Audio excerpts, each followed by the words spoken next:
ಅಬಕಾರಿ ಸಚಿವರು ಮತ್ತು ಅವರ ಮಗನ ಉದ್ದೇಶಪೂರ್ವಕವಾಗಿ ಈ ಪ್ರಕರಣದಲ್ಲಿ ಎಳೆದು ತರಲಾಗಿದೆ.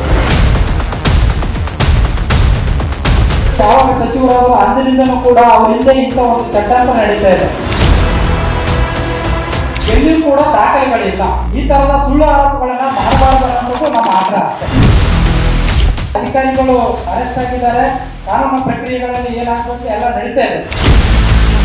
ಸಚಿವರು ಇಂಥದ ಯಾವುದೇ ಭ್ರಷ್ಟಾಚಾರಕ್ಕೆ ಕೆಲಸಗಳಿಗೆ ಅವರು ಮಾಡುವಂತವರಲ್ಲ.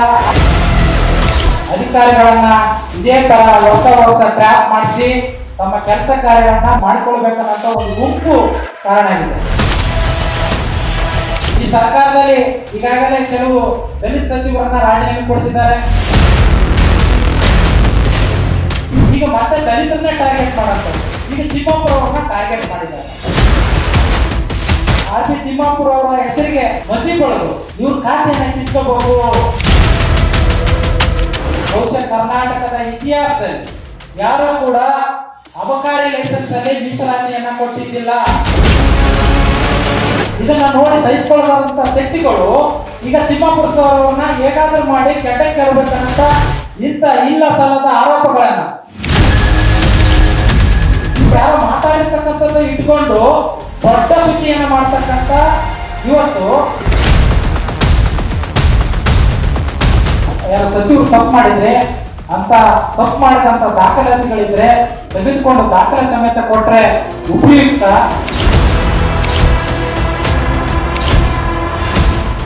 ಅವರ ಸಚಿವಗಿರಿಯನ್ನ ಕಿತ್ಕೊಳ್ಬೇಕನ್ನಂತ ಹುನ್ನಾರವನ್ನ ಮಾಡಿ ಬಹಳಷ್ಟು ಪ್ರಯತ್ನಗಳನ್ನ ಮಾಡಿ ವಿಫಲರಾಗಿದ್ದಾರೆ.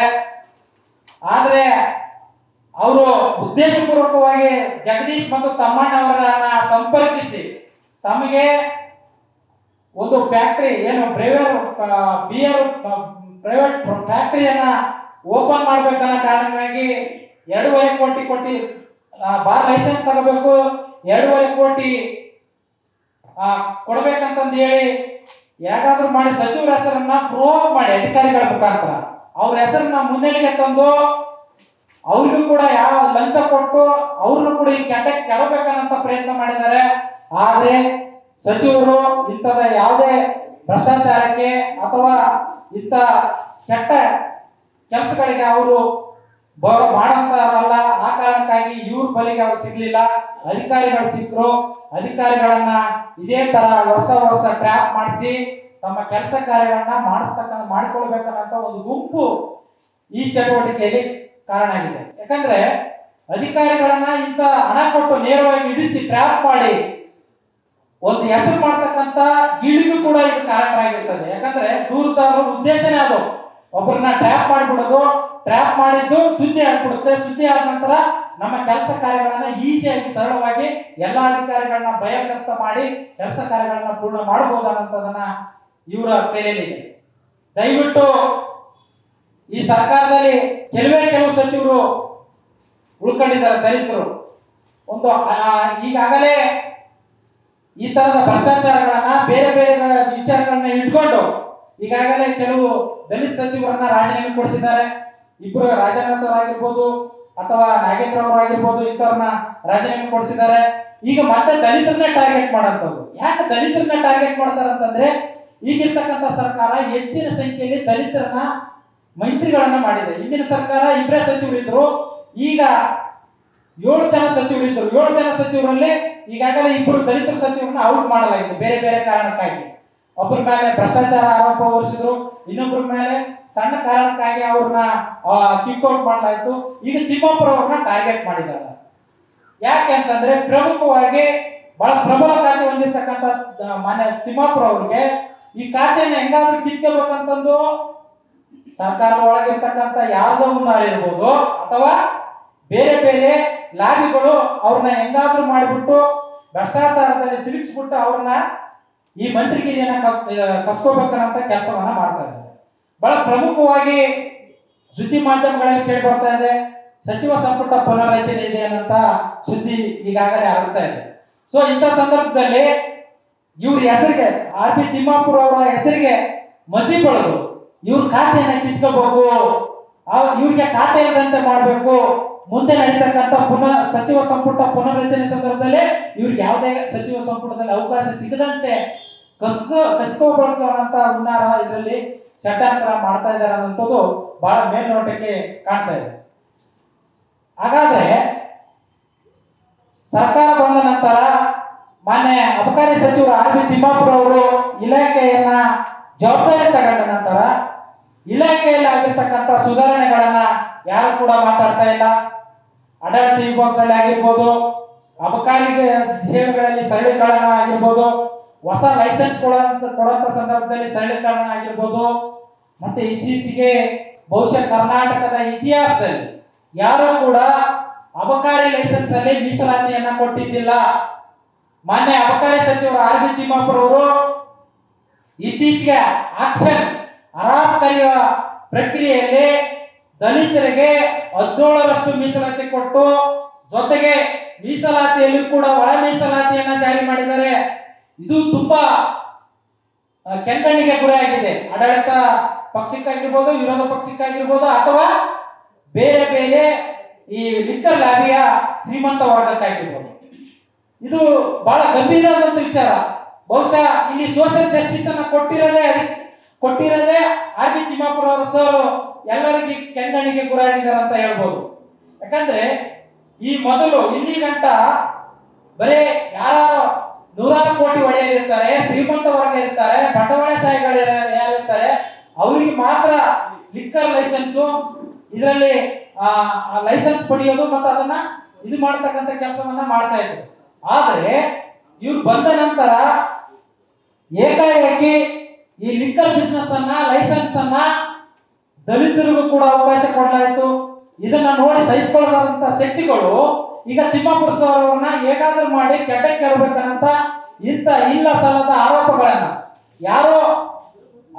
ಯಾರೋ ಮಾತಾಡಿರ್ತಕ್ಕಂಥ ಅವ್ರ ಹೆಸರುಗಳನ್ನ ಎತ್ಕೊಂಡು ಯಾರೋ ಮಾತಾಡಿರ್ತಕ್ಕಂಥದ್ದು ಇಟ್ಕೊಂಡು ದೊಡ್ಡ ಸುದ್ದಿಯನ್ನ ಮಾಡ್ತಕ್ಕಂಥ ಇವತ್ತು ಯಾಕೆ ಲಿಕ್ಕರ್ ಏನು ಅಬಕಾರಿ ಇಲಾಖೆಯಲ್ಲಿ ಆಗಿರ್ತಕ್ಕಂಥ ಸುಧಾರಣೆಗಳ ಬಗ್ಗೆ ಯಾಕೆ ಚರ್ಚೆ ಆಗ್ತಾ ಇಲ್ಲ ರಾಜ್ಯದಲ್ಲಿ? ಯಾಕೆ ಅವ್ರ ಮೇಲೆ ಯಾರೋ ಕಲ್ಪಿತ ವಿಚಾರಗಳನ್ನ ಇಟ್ಕೊಂಡು ಅಲಿಗೇಷನ್ ಮಾಡಿರ್ತಕ್ಕಂಥ ಆರೋಪ ಮಾಡಿರ್ತಕ್ಕಂಥದ್ದೇ ದೊಡ್ಡ ಸುದ್ದಿ ಆಗುತ್ತೋ, ವಾರಗಟ್ಟಲೆ ಸುದ್ದಿ ಆಗುತ್ತೋ. ಮತ್ತೆ ವಿರೋಧ ಪಕ್ಷಗಳು ಅದನ್ನೇ ಇಟ್ಕೊಂಡು ದೊಡ್ಡ ಸುದ್ದಿ ಮಾಡಿ ಒಂದು ದೊಡ್ಡ ಮಟ್ಟಕ್ಕೆ ಇದನ್ನ ಏನೋ ಆಗಿದೆ ಈ ರಾಜ್ಯದಲ್ಲಿ ಅನ್ನೋದನ್ನ ಬಿಂಬಿಸ್ತಾ ಇದ್ದಾರೆ. ಯಾಕೆ ತಿಮ್ಮಾಪುರ ಸರ್ ಅವರು ಆ ಅಬಕಾರಿ ಇಲಾಖೆ ವಹಿಸ್ಕೊಂಡ ನಂತರದಲ್ಲಿ ಅವ್ರು ತಂದಿರ್ತಕ್ಕಂಥ ಸುಧಾರಣೆಗಳ ಬಗ್ಗೆ ಯಾಕೆ ಚರ್ಚೆ ಆಗ್ತಾ ಇಲ್ಲ? ಬಹಳ ಪ್ರಮುಖವಾಗಿ ಇದು ಚರ್ಚೆ ಆಗ್ಬೇಕು. ಅವ್ರು ಬಂದ ನಂತರದಲ್ಲಿ ಸನ್ನದಗಳು ಏನ್ ಲೈಸೆನ್ಸ್ಗಳು ಕೊಡಂತ ಪ್ರಕ್ರಿಯೆಗಳು ಆನ್ಲೈನ್ ಪ್ರಕ್ರಿಯೆಗಳು ಮಾಡಿ ಕೇವಲ 2 ದಿನದಲ್ಲಿ ಸನ್ನದಗಳನ್ನ ನವೀಕರಿಸ್ತಕ್ಕಂಥ ಏನು ರಿನ್ಯೂವಲ್ ಮಾಡತಕ್ಕಂಥ ಕೆಲಸವನ್ನ ಕೇವಲ 2 ದಿನಗಳಲ್ಲಿ ಪ್ರಕ್ರಿಯೆ ಮುಗಿಸ್ತಕ್ಕಂಥ ಮಹತ್ವವಾದಂತ ಕಾರ್ಯ ಮಾಡಿದ್ದಾರೆ. ಅದನ್ನ ಯಾಕೆ ಸುದ್ದಿ ಆಗ್ತಾ ಇಲ್ಲ ಇವತ್ತು? ಅದೇ ರೀತಿಯಲ್ಲಿ ಆಡಳಿತ ಸುಧಾರಣೆ ಆಯೋಗ ಒಂದು ಕೆಲವು ಶಿಫಾರಸುಗಳನ್ನ ಮಾಡಿದೆ. ಆ ಶಿಫಾರಸುಗಳನ್ನ ಮುಖಾಂತರ ಸುಧಾರಣೆಗಳನ್ನ ಈ ಅಬಕಾರಿ ಇಲಾಖೆಯನ್ನ ತರ್ತಕ್ಕಂಥ ಕೆಲಸವನ್ನ ಮಾಡ್ತಾ ಇದ್ದಾರೆ. ಅವ್ರ ಮೇಲೆ ಯಾರು ಸುಳ್ಳು ಆರೋಪಗಳನ್ನ ಇಟ್ಕೊಂಡು ಪದೇ ಪದೇ ಅವರೊಬ್ಬರು ಬಹಳ ಸೌಮ್ಯವಾದಿ ಮತ್ತು ದಲಿತರನ್ನ ಕಾರಣಕ್ಕಾಗಿ ದಲಿತ ಮಂತ್ರಿಗಳನ್ನೇ ಟಾರ್ಗೆಟ್ ಮಾಡ್ತಕ್ಕಂಥ ವಿಷಯ ಏನಿದೆಯಲ್ಲ, ಈ ತರ ಮಾಡ್ತಕ್ಕಂಥ ಜನರಿಗೆ ನಾವು ಎಚ್ಚರಿಕೆ ಕೊಡ್ತಾ ಇದೀವಿ. ನೀವು ಏನಾದರೂ ತಪ್ಪು ಮಾಡಿದ್ರೆ, ಅವರು ಯಾರು ಸಚಿವರು ತಪ್ಪು ಮಾಡಿದ್ರೆ, ಅಂತ ತಪ್ಪು ಮಾಡಿದಂತ ದಾಖಲಾತಿಗಳಿದ್ರೆ ತೆಗೆದುಕೊಂಡು ದಾಖಲೆ ಸಮೇತ ಕೊಟ್ರೆ ಉಪಯುಕ್ತ. ಸುಮ್ಮನೆ ಸುಳ್ಳು ಆರೋಪಗಳನ್ನ ಯಾವುದೇ ದಾಖಲೆಗಳಿಲ್ಲದೆ ಆರೋಪಗಳು ಮಾಡಿದ್ರೆ ಮುಂದಿನ ದಿನಮಾನಗಳಲ್ಲಿ ನೀವು ಮಾಡ್ತಕ್ಕಂಥ ಕೆಲಸಗಳ ಮೇಲೆ ನಾವು ಕೂಡ ಕಾನೂನು ಪ್ರಕ್ರಿಯೆಗಳ ಮೂಲಕ ಹೋರಾಟ ಮಾಡತಕ್ಕಂಥ ಮತ್ತು ನಮ್ಮ ಸಂಘಟನೆ ಕೂಡ ಅದರ ವಿರುದ್ಧ ಚಳವಳಿ ಮಾಡತಕ್ಕಂಥ ಕೆಲಸವನ್ನ ಮಾಡ್ತೇವೆ. ಅಂದ್ರೆ ಇವಾಗ ಆಗಿರೋಂಥದ್ದಕ್ಕೆ ಏನು ನೀವೇನು ಮಾಡಲ್ಲ? ಈಗ ಆಗಿರ್ತಕ್ಕಂಥದ್ದು ನಾವು ಖಂಡಿಸ್ತಾ ಇದೀವಲ್ಲ, ಅಧಿಕಾರಿಗಳ ವರ್ಗ ಏನು ಸಚಿವರ ಹೆಸರನ್ನ ದುರ್ಬಳಕೆ ಮಾಡಿಕೊಂಡು ಅವ್ರ ಹೆಸರನ್ನ ಮತ್ತು ಅವ್ರ ಮಗನ ಹೆಸರನ್ನ ಮಧ್ಯದಲ್ಲಿ ತಂದು ತಾವು ಹಣದಾಸೆಗಾಗಿ ಇಂಥ ಕೆಟ್ಟ ಕೆಲಸ ಮಾಡಿದ್ದಾರೆ, ಅವ್ರಿಗೆ ಪನಿಷ್ಮೆಂಟ್ ಆಗ್ಲೇನಂತದ್ದು ನಮ್ಮ ಸಂಘಟನೆ ಒತ್ತಾಯ. ಈ ನಮ್ಮ ಕಂಟೆಂಟ್ಸ್ ಇರೋದೇನಂತಂದ್ರೆ, ಮಾನ್ಯ ಅಬಕಾರಿ ಸಚಿವರು ಮತ್ತು ಅವ್ರ ಮಗನ್ನ ದುರುದ್ದೇಶಪೂರ್ವಕವಾಗಿ ಈ ಪ್ರಕರಣದಲ್ಲಿ ಎಳೆದು ತರಲಾಗಿದೆ. ಇದೇ ಮೊದಲಲ್ಲ, ಆರ್ ಬಿ ತಿಮ್ಮಾಪುರ ಸರ್ ಅವರು ಯಾವಾಗ ಸಚಿವರಾದ್ರು ಅಂದಿನಿಂದನೂ ಕೂಡ ಅವ್ರ ಹಿಂದೆ ಇಂಥ ಒಂದು ಷಡ್ಯಂತ್ರ ನಡೀತಾ ಇದೆ. ಒಂದಲ್ಲ ಒಂದು ಸುಳ್ಳು ಆರೋಪಗಳನ್ನು ಇಟ್ಕೊಂಡು ಹೋಗಿ ಲೋಕಾಯುಕ್ತಕ್ಕೆ ದೂರು ಕೊಡೋದು, ಸರ್ಕಾರದ ಮುಖ್ಯ ಕಾರ್ಯದರ್ಶಿ ಅವರಿಗೆ ದೂರು ಕೊಡುವಂಥದ್ದು, ಇಂಥ ಕೆಲಸಗಳು ನಿರಂತರವಾಗಿ ಮಾಡ್ತಾ ಇದ್ದಾರೆ. ಒಟ್ಟು 2.5 ವರ್ಷದಿಂದಲೂ ಕೂಡ ನಿರಂತರವಾಗಿ ಮಾಡ್ತಿದ್ರು ಕೂಡ ಎಲ್ಲಿಯೂ ಕೂಡ ದಾಖಲೆಗಳಿಲ್ಲ. ಈ ತರದ ಸುಳ್ಳು ಆರೋಪಗಳನ್ನ ಮಾಡಬಾರದು ಅನ್ನೋದು ನಮ್ಮ ಆಗ್ರಹ ಅಷ್ಟೇ. ತನಿಖೆ ಅನ್ನೋದು ಈಗಾಗಲೇ ಲೋಕಾಯುಕ್ತ ರೈಡ್ ಆಗಿದೆ, ಅಧಿಕಾರಿಗಳು ಅರೆಸ್ಟ್ ಆಗಿದ್ದಾರೆ, ಕಾನೂನು ಪ್ರಕ್ರಿಯೆಗಳಲ್ಲಿ ಏನಾಗಬೇಕು ಎಲ್ಲ ನಡೀತಾ ಇದೆ. ಅದರ ಭಾಗವಾಗಿ ಮುಂದಿನ ದಿನಮಾನಗಳಲ್ಲಿ ಈ ತರ ನಡೆದಂತೆ ಈಗಿರ್ತಕ್ಕಂಥ ತನಿಖೆ ಆಗಲಿ ನಮ್ಮ ಆಗ್ರಹ.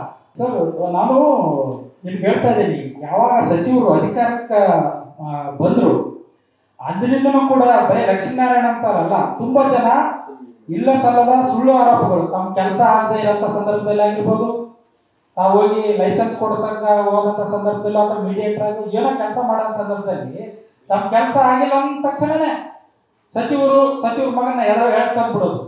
ನೋಡಿ, ಈ ಇಲಾಖೆಯಲ್ಲಿ ಲಾಗಿನ್ ಲೈಸೆನ್ಸ್ ಕೊಡ್ತಕ್ಕಂಥ ಲಾಗಿನ್ ಅಧಿಕಾರಿಗಳ ವ್ಯಾಪ್ತಿಯಲ್ಲಿ ಇರುತ್ತೆ, ಕಮಿಷನರ್ ವರೆಗೂ ಅವ್ರು ಮಾಡಂತ ಕೆಲಸಕ್ಕೆ ಪದೇ ಪದೇ ಸಚಿವರನ್ನ ಮತ್ತು ಅವ್ರ ಮಗನ ಹೇಳ್ತಾ ಇರ್ತಕ್ಕಂಥದ್ದು ಇದೆಲ್ಲ ಅತ್ಯಂತ ಬೇಸರ ಸಂಗತಿ. ಯಾಕಂದ್ರೆ ಯಾರೋ ಮಾಡಿದ ತಪ್ಪಿಗೆ ಯಾರನ್ನ ಹೇಳುತ್ತಂದು ತೇಜವಧೆ ಮಾಡುವಂಥದ್ದು, ಸುಳ್ಳು ಆರೋಪ ಮಾಡುವಂಥದ್ದು ಯಾರು ಕೂಡ ಸಹಿಸ್ತಕ್ಕಂಥ ವಿಷಯ ಅಲ್ಲ.